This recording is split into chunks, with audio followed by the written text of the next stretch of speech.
علماء کرام آپ کے سامنے اللہ اور اس کے رسول سے آپ کے رشتے کو مضبوط کرنے کے لیے آئے ہیں، قربانیاں دی ہیں، دور دراز علاقوں سے نشیب فراز وادیوں کو عبور کرتے ہوئے آپ کے مابین حاضر ہوئے ہیں، لیکن کیوں نہیں آپ ان کی باتوں کو سنیں گے؟ یقیناً سنیں گے۔ میری آواز پہنچ رہی ہے ہمارے نوجوان بھائیوں تک جو کہ اس وقت شاید کے کھانوں میں مشغول ہیں، آج کم کھائیں، علماء کرام کا استقبال کریں۔ حضرات، آپ سماعت فرما رہے تھے جناب شاعر اسلام جناب وارث صاحب کو، جو سرزمین پگڑیا سے آپ کے درمیان آپ کو محسوس کرنے کے لیے تشریف لائے ہیں، اور آپ بہت ہی خوبصورت انداز میں سماعت فرما رہے تھے۔ عزیز دوستو،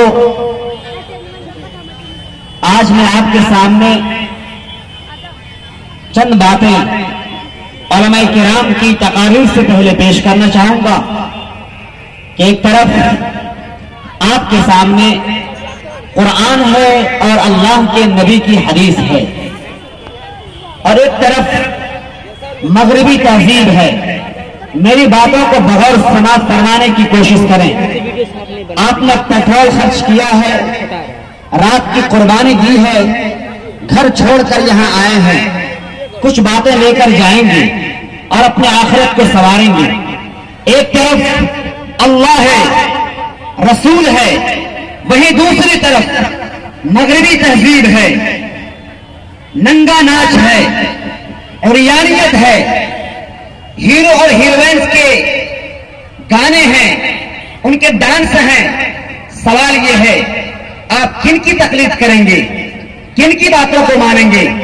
اللہ اور اس کے رسول کی طرف جائیں گے، یا یہ کہ دنیا کا جو ہیرو شیطان کے پٹھوں یہود و نصارہ کے ماننے والے آپ کو بتائیں گے، ان کی بات مانیں گے؟ شاید کہ آپ کا اور ہمارا جواب یہی ہے، اللہ اور اس کے رسول کی بات ہم مانیں گے۔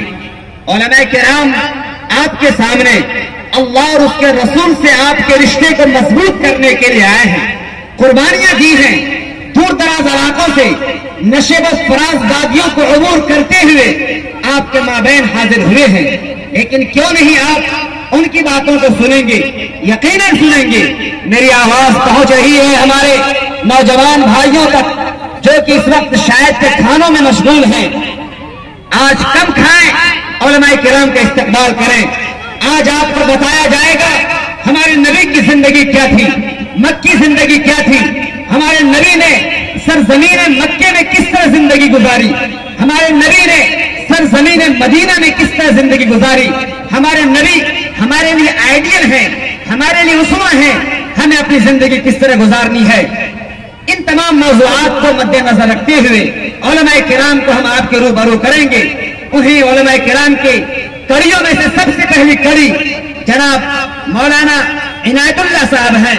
ہم بہت ہی ادب و احترام کے ساتھ حضور والا سے درخواست کرتے ہیں کہ آپ آئیں اور اپنے نورانی بیان سے سامعین کرام کے قلوب کو مجلہ و مصفہ فرمائیں۔ جناب حضرت مولانا عنایت اللہ صاحب دائس پر